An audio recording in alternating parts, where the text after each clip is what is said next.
అందరికీ నమస్కారం. నా పేరు హిమబిందు. ఈరోజు మనం సంగీత ఉత్పత్తి ఎలా జరుగుతుంది అనే విషయాన్ని తెలుసుకుందాం. మనకి సంగీత రత్నాకరం అనేటటువంటి ఒక గొప్ప సంగీత గ్రంథంలో ఈ రకంగా ఒక శ్లోకం చెప్పబడింది. బ్రహ్మ గ్రంథిచ మారుతానుగతినా చిత్తేన హృత్పంకజే సురీన మణురంజకః శృతిపదం యోయం స్వయం రాజతే యస్మాత్ క్రమ విభాగ వర్ణ రచనాలంకార జాతిక్రమో వందే నాదతనుం తముద్ధర జగద్గతిం ముదే శంకరం అని చెప్పబడింది. అంటే ఏంటి అంటే మనకి నాద తనుమనిసం అంటే నాదమే శంకరుని స్వరూపం అని త్యాగరాజ స్వామి వారు తన కీర్తనలో చెప్పి ఉన్నారు. అలానే మన ఈ శరీరానికి మూలాధారం ఎక్కడ, మూలాధార నాదం ఎక్కడుందో దాన్ని కనుక్కుంటే మోక్షం వస్తుంది అని కూడా మనకి కీర్తనలో చెప్పి ఉన్నారు. మన మానవ శరీరాన్ని 6 యోగ చక్రములుగా విభజిస్తే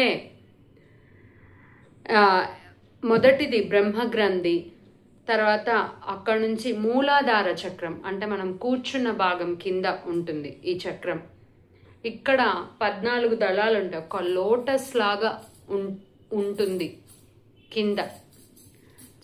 అక్కడ నుంచి మూలాధారం నుంచి ఇక్కడ ఉండేటటువంటి బ్రహ్మగ్రంథి వరకు మనకి 7 చక్రాలు ఉన్నాయి. దాన్నే త్యాగరాజస్వామి వారు ఒక కృతిలో ఈ రకంగా చెప్పారు. నాభి హృత్కంఠ రసన నాసాదులయందు సోబిల్లు సప్తస్వరములు. సోబిల్లు సప్తస్వర అనేటటువంటి కృతిలో వర్ణించి ఉన్నారు.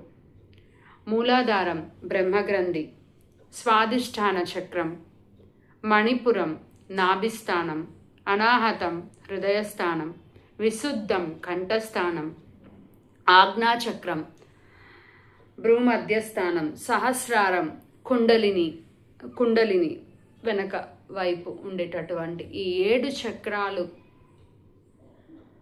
పాడాలి అని సంకల్పం జరిగినప్పుడు, ప్రాణాగ్ని రగిల్చినప్పుడు ఈ 7 చక్రాల నుండి మనం సప్తస్వరాల్ని గానం చేస్తాము.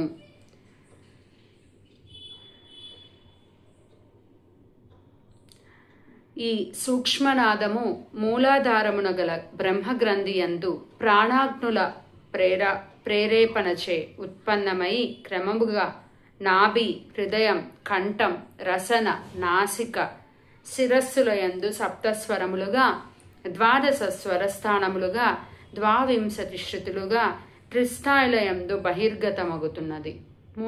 మనం 3 కాలాల్లో పాడుతూ ఉంటాం. శ్రావ్యమైన సంగీతమై స్వయముగా ప్రకాశించుచున్నది. ఈ నాదము సకల జగత్తునకు ఆధారమైన ప్రణవనాదము, ఈశ్వర స్వరూపం. ఈ నాదం సంగీతమునకు ఆధారం, వేదమునకు ఆధారం. ఈ నాదము అక్షరము, పదము, వాక్యము, కావ్యము, నాటకము, అలంకారములకు ఆధారం, సకల శాస్త్రములకు ఆధారం.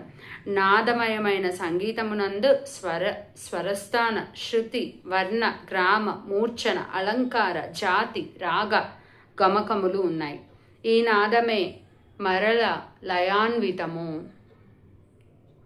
వేయేల నాదమే పరబ్రహ్మము. అట్టి పరబ్రహ్మమునకు పరబ్రహ్మమూర్తి అయిన శంకరునికి వందనం అర్పిస్తూ ఉన్నాను.